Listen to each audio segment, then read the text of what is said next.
And this breaking update through sources, what we are learning, that Union Home Minister Amit Shah is set to amplify and intensify the BJP's campaign in Bihar, as he is expected to hold at least one public meeting in every district of the state.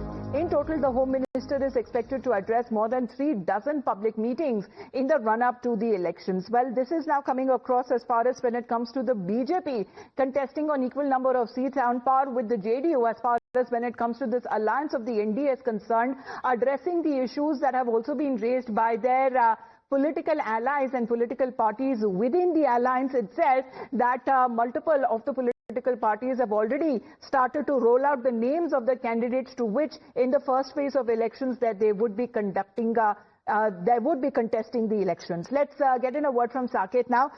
Saket, detail program अभी सामने आता हुआ नजर आ रहा है। अमित शाह जब बिहार जाएंगे तो हर एक डिस्ट्रिक्ट में बताया जा रहा है कि वहां पर वो संबोधन करेंगे वहां के लोगों को, और जहां तक बीजेपी की बात है तो हम देख पा रहे हैं कि ऑलरेडी कई सारी जो पॉलिटिकल पार्टीज हैं एनडीए की तरफ से अभी से जो लिस्ट है अपने कैंडिडेट्स के नाम निकालना उन्होंने शुरू कर दी है। देखिए, बिल्कुल सभी पार्टियों ने अपने कैंडिडेट तय करना शुरू कर दिया है। कई लोगों ने तो कई सिंबल्स भी दे दिए हैं, क्योंकि फर्स्ट फेज का जो इलेक्शन है वो 6 नवंबर को ही है, तो ऐसे में बहुत समय नहीं है। उसको देखते हुए अब देर करने से होगा कि जो कैंडिडेट है उनको ग्राउंड पर काम करने में, प्रचार करने में देरी होगी।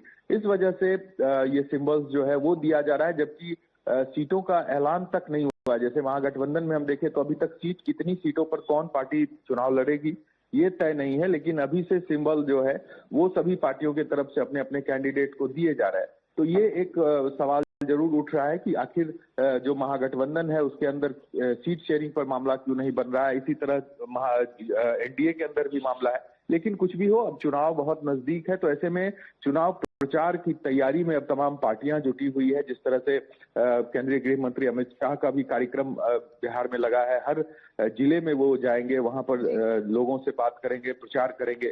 तो ये एक कह सकते हैं पूरी तरह से तैयारी है राजनीतिक दलों की चुनाव से पहले की। समय बहुत कम है, तो ऐसे में कम समय में ज्यादा लोगों तक पहुंचना जो एक मोटिव है वो पार्टियों का है। और स्टार कैंपेनर्स की अगर लिस्ट बताई जाए तो फिर यहाँ पर union home minister Amit Shah का भी नाम सामने आता है और बताया जा रहा है कि वो हर डिस्ट्रिक्ट में चुनाव प्रचार करेंगे बीजेपी की तरफ से। बने रहिए हमारे साथ।